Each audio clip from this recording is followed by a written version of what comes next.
Oscar dort, je suis dans mon lit et on va imaginer, là je vous fais le scénario catastrophe, tonton Hubert qui vient me rendre visite à la maternité.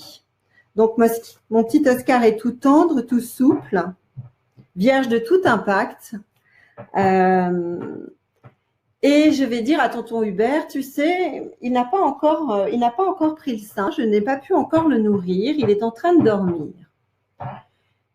Et imaginez que tonton Hubert me dise « oh mon Dieu, il faudrait pas qu'il soit comme ton frère et comme certains hommes de la famille, un gros feignant. »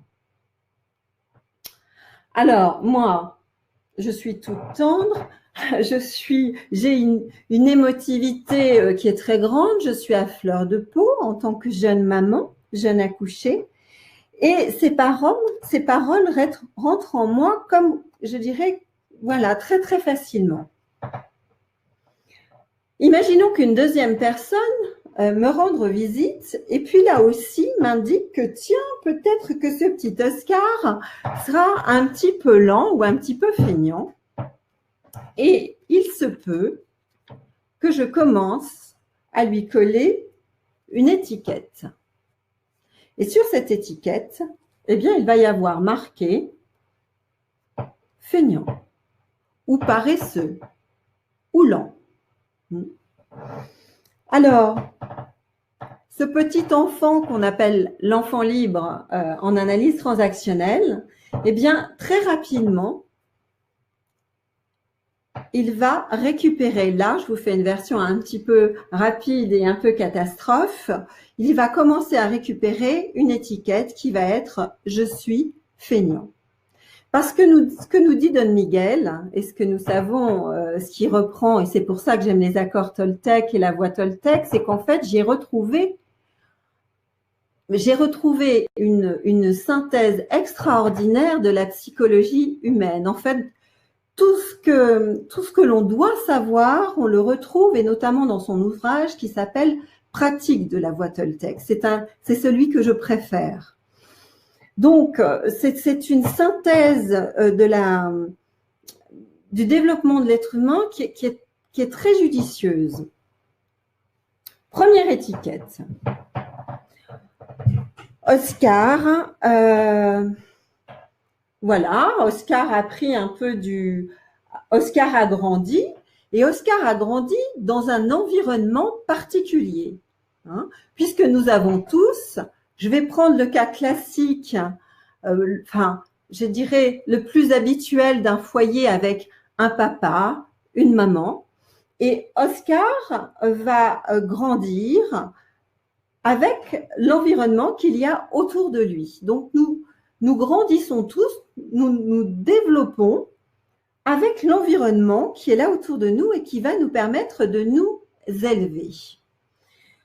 Donc, lorsque nous sommes petits, nous n'avons pas conscience de nous-mêmes. Et ce que les adultes nous disent, eh bien, c'est ce qui va s'imprégner en nous. Nous n'avons pas de miroir pour l'instant. Donc, mon petit Oscar va se développer avec les mots qu'on va lui donner, avec les mots et avec les adjectifs et avec les ressemblances qu'on va coller sur lui. Donc, si je reprends par exemple mon mot de feignant ou paresseux ou d'enfant un peu lent, imaginons que cela, moi, en tant que maman, finalement, j'ai commencé à y croire. J'ai commencé à croire ce que l'on m'a dit et j'ai commencé à faire des liens, effectivement, avec mon histoire. Eh bien, je vais continuer à renforcer finalement cette étiquette sur Oscar.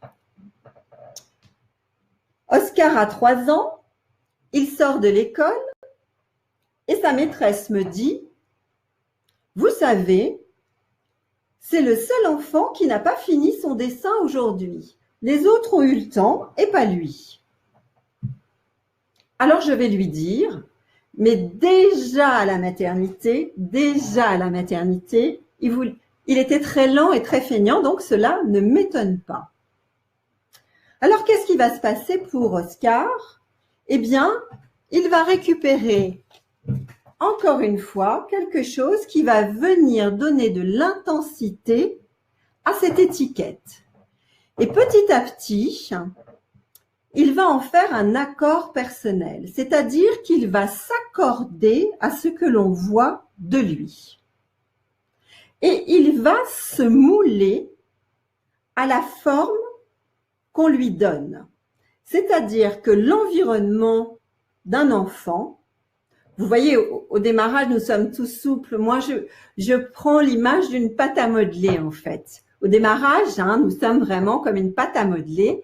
Et puis, notre environnement, eh bien, va nous modeler. Ce que Don Miguel appelle, alors là, le mot est assez fort et peut parfois nous chauffer un peu les oreilles, nous heurter, il appelle ça la domestication. Ce petit être de démarrage qui était vierge de tout impact, plein d'innocence, pur, sans notion de bien et de mal, se retrouve rapidement avec une étiquette qui est une étiquette de feignant. Et il va s'en accorder, c'est-à-dire qu'il va s'accorder à ce que l'on lui dit et à ce que l'on voit de lui. Cette domestication, qu'on peut appeler, nous, éducation, elle est, je dirais, indispensable. On ne peut pas passer à travers, parce que nous avons besoin, à un moment donné, d'avoir des informations pour pouvoir s'envoler. Ce qu'on appelle aussi avoir des racines et des ailes. Ce que l'on peut souhaiter de mieux pour nos enfants, c'est leur donner l'essentiel pour qu'ils puissent ensuite voler de leurs propres ailes au sein de la société, dans la terre. Donc, on a besoin de leur donner des informations. Cependant, il y a des informations qui vont leur servir, et puis il y a des informations qui vont peut-être les desservir. Et en tant que parents, nous ne sommes pas toujours conscients de ce que nous transmettons à nos enfants.